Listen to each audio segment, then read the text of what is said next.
Hi, Sagittarius. Welcome to your May 2022 reading. Just looked at the bottom of the deck. It was Judgment, by the way. There's a lot going on right now. There's a whole lot going on right now. So let's look at the cards and kind of talk about the astrology a little bit while we're looking at the cards, because there's a lot. So much. Taurus season is when the sun is in your 6th house. And so there's a lot of looking at your day-to-day life, looking at your career, looking like just those are kind of the focus of it, your health, stuff like that. And because this is like such a physical time, Taurus being of values and money and career and all of that. And Taurus, in your 6th house is just, you have to really be willing to do what you're doing on a day-to-day basis and realize that you can only do it if you love it, right? It can't be something that's just lukewarm to you. That's a huge thing for you guys. The first 2 cards that came out, and I'm not surprised by this because there's a lot of relationship stuff that's happening in May for you guys. Jupiter is moving into Aries. You'll have Mercury retrograde in your 7th house. So Aries is your 5th house. Gemini is your 7th house. And so there's a really big focus on relationships. We have the Devil and the Lovers.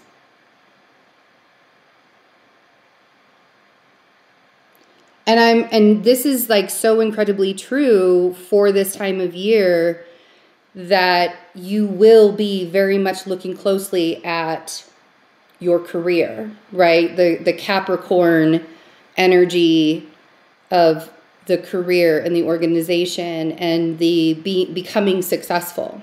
And you'll also be looking at relationships. There may be people that come back from your past, show up from your past, and you have to be really willing to ask yourself if you want to go down that road again. If the person hasn't changed at all, then that answer is probably a no, because you've grown and you've evolved, and there's no way that you can go back to the person that you used to be. You could be dealing with a Gemini, you could be dealing with a Capricorn, but this really sums up a lot of what's happening in May. The communication, there's going to be, if you just look at these 2 cards, literally the Lovers are in that Devil card. See? And that kind of relationship, if you are giving more of yourself in a relationship and not giving enough back to yourself, it can become very binding, very restrictive, right? That's what the Devil represents. And we've all been duped by narratives in our lives. The twin flame narrative. Hold on one second. The getting married, legally getting married and having a document narrative. The having to be committed to one person for your entire life narrative. Things like that are radically changing right now.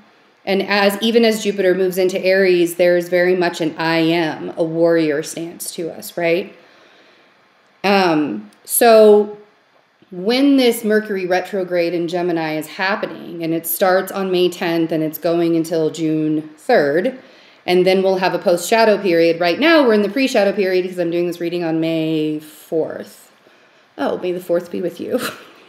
I've never said that in my entire life. I have no idea why I said it to you guys. Okay, so I've always seen it, but I've never said those words before. There must be some Star Wars fans out there that I said that. Okay, so you're learning lessons, and a lot of this is in the codependency that we can get ourselves in when it comes to the relationships that we have. And sometimes it can happen without us even realizing it. We start to attach ourselves a little bit more to the idea of that person instead of, you know, who they actually are, and we sort of become codependent on them fulfilling needs for us, even though that's not, you know, the extent of what our role is to that person, or vice versa. Oh, wow. We have one more card we need to get. So we have the Empress.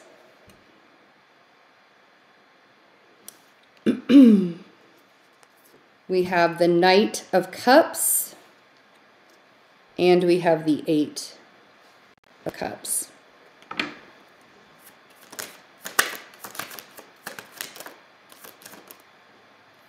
Four of Cups. Okay. I'm just going to go through really quick and just see if there is anything else. Interesting. I love this, actually. So with the Empress, it's really getting back to and remembering who you are. Now, this is Taurus energy. So we have the Taurus energy here. We have all of this Capricorn, Saturnian energy here.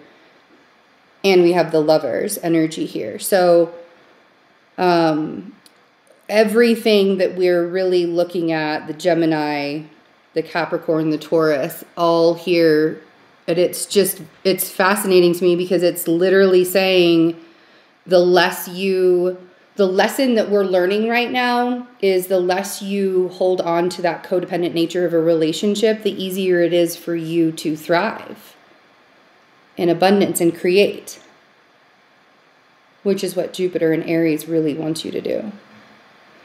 Jupiter and Aries can have you saying yes to people because you are lonely or something like that. So you really want to make sure that you're grounding yourself, and you really want to make sure that you're telling yourself the things that you really truly want and desire to have in a relationship, and not what you think you want, but what you truly want. Like, I want to have a partner that we can be honest with each other and trust each other, and we, you know, all the things that you didn't get in the past relationships, or all the things that you thought that other people were supposed to give to you. Now is the time for you to realize that giving that to yourself and then finding a partner that's just a bonus, right? So the Knight of Cups, the Eight of Cups, and the Four of Cups are all on the bottom row.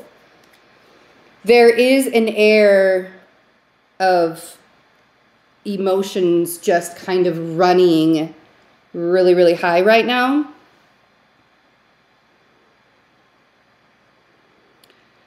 But what's very interesting is, for those of you that are wanting to get into a relationship, the expectations of how that relationship is going to show up, I feel like it's time for you to release any expectation of any kind of emotional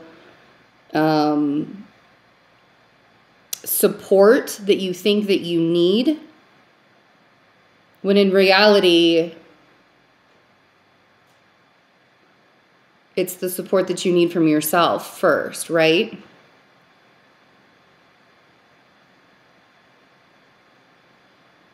But also, if you don't walk away from the expectations of how someone's going to show up for you, you're going to miss when they actually show up, or when someone shows up, or whoever, however, whatever, right? That Four of Cups. With that cup that's coming right out of the sky from the universe there, that's an ace. And when we're not paying attention to the ace or the gifts because we're looking at what's in front of us instead, what we already have, we miss it. Sometimes we can miss things. We can miss those blessings. I even remember telling someone one time, because she was a Sagittarius.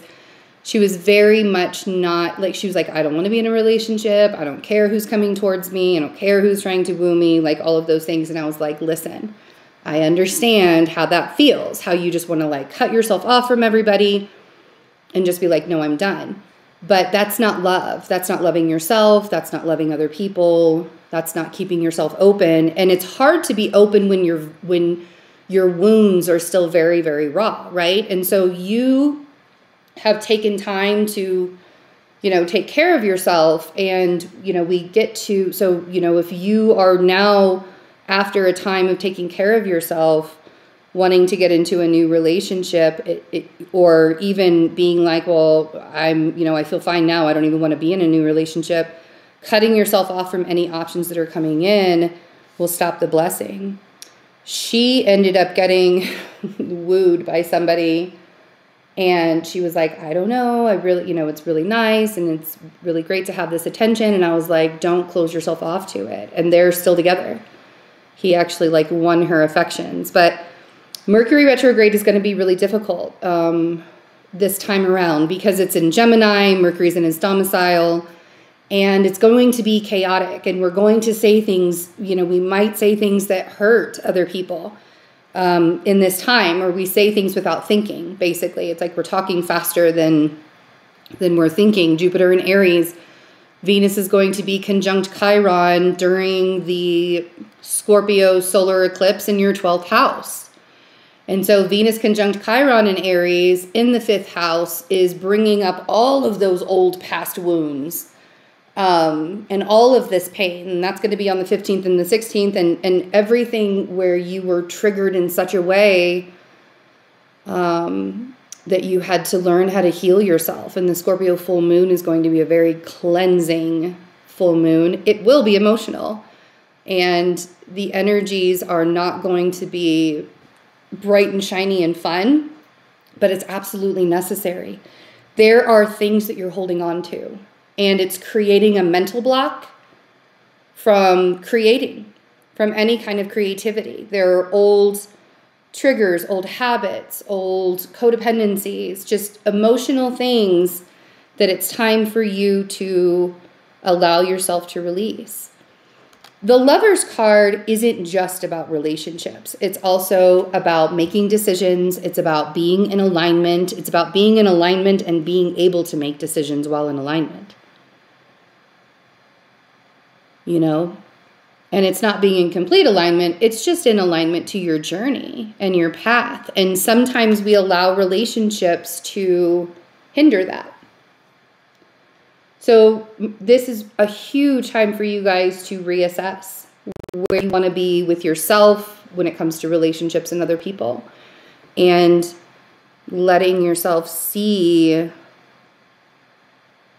how far you've come, and allowing yourself to no longer hold on to that stuff that weighs you down.